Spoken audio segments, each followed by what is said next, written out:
Well, you're getting me into the third question, which is really about leadership and in some sense about the state of the country, which has been overwhelmed, I would say, by a recklessly indifferent White House occupant, whose corruption and criminality, his singular and I would say malignant focus on enriching himself and feeding his own ego. But he was elected twice.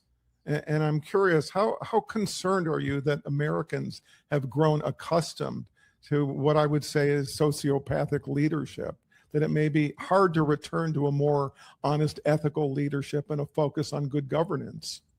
I feel like the people of Florida are hungry for a change in direction. They're hungry for a reform-minded candidate.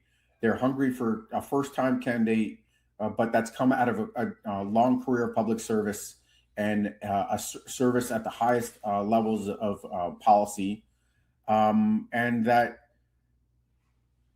sometimes we have a short attention span here in a lot of us, and we forget about all across the country, not just in Florida. Yeah, we forget about the chaos and corruption and what that produces in terms of crushing costs, and that there is now and this is why I feel like we're going to win this race.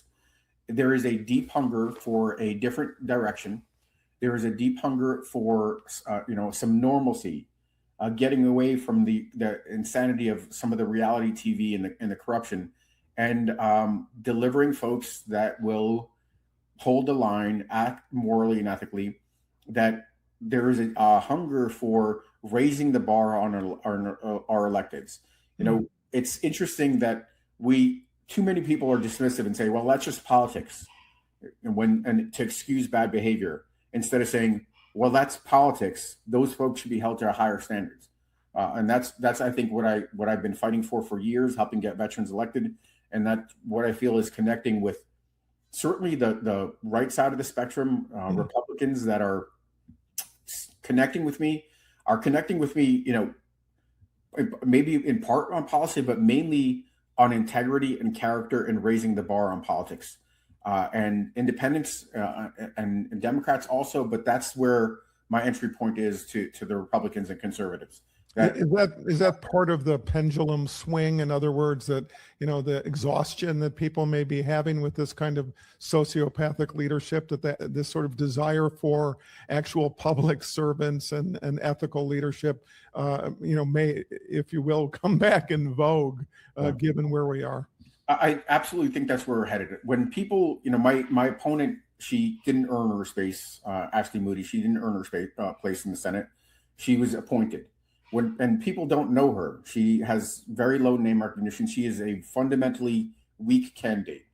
And the contrast to my biography and what I've delivered for this country, and I think the values I try to live by are a stark contrast. But when folks learn about her, the corruption scandals around the highest insurance rates in the country because she's taken $1 million from the big insurance companies, that she's conducting insider trading, that she's taken money from every special interest, whether it's the utility companies, fossil fuels, big pharma.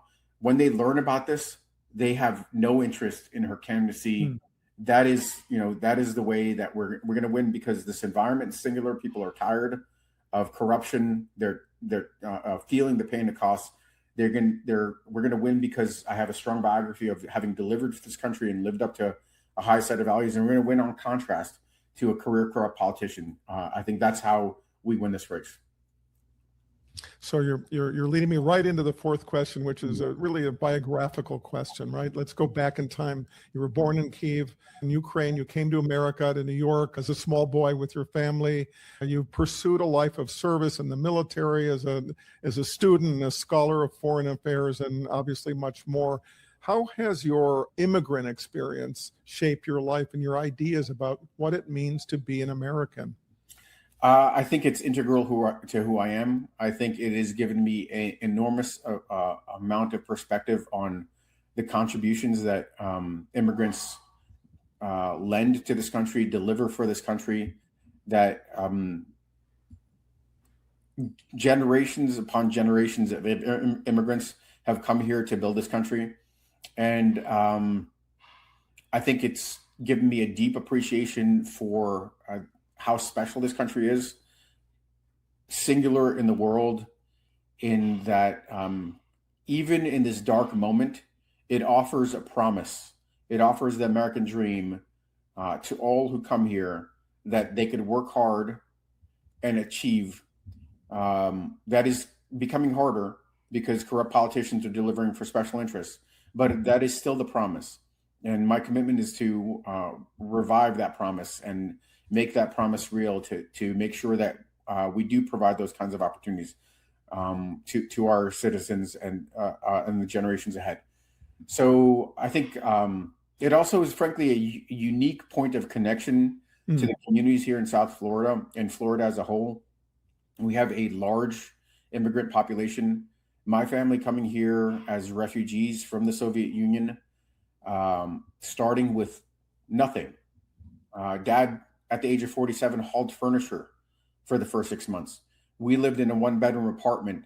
Dad sharing that bedroom with us three boys.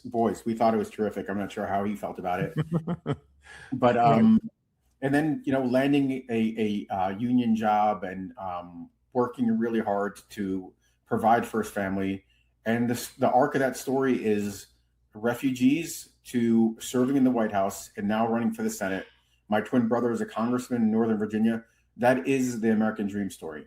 So I think, again, the immigrant component is part of it. The service component and serving in uniform for decades is part of it.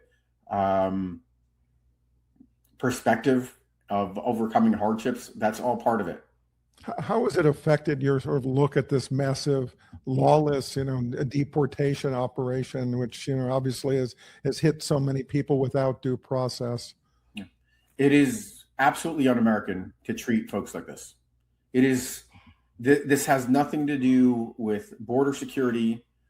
We should, as a sovereign nation, understand who's coming in and have control of our borders. I think that's frankly in a lot of ways non-negotiable. It's kind of a sovereign responsibility, a sacred promise that the American government has with its people, just like national defense. Right. But what we're doing with regards to abusing communities, separating families, detention camps, what we're doing with regards to these decisions about snatching away temporary protective status for communities and sending them back to lands that are still in the midst of a crisis is un-American. We should not be taking a Haitian American community that is, sending them back to an island that is in chaos, still recovering from a devastating earthquake and from enormous unrest and all sorts of natural disasters. We should not be snatching away. We make a promise. You come here legally, you achieve that a temporary protective status. Until the conditions change, those folks have been promised the ability to stay here. Now, when those conditions change, that is an adjudication of a status that needs to be that we need to reconcile. We need to come to a conclusion there. But to snatch away a protective status is absurd. To put folks in detention camps, to send ICE in cities to abuse our minority population, absolutely unacceptable. It's un-American. And when I'm in the Senate, I will fight to make sure that we institute some guardrails, that we ensure that these aspects of government, DHS, fulfill their limited roles, not broad reach to abuse populations.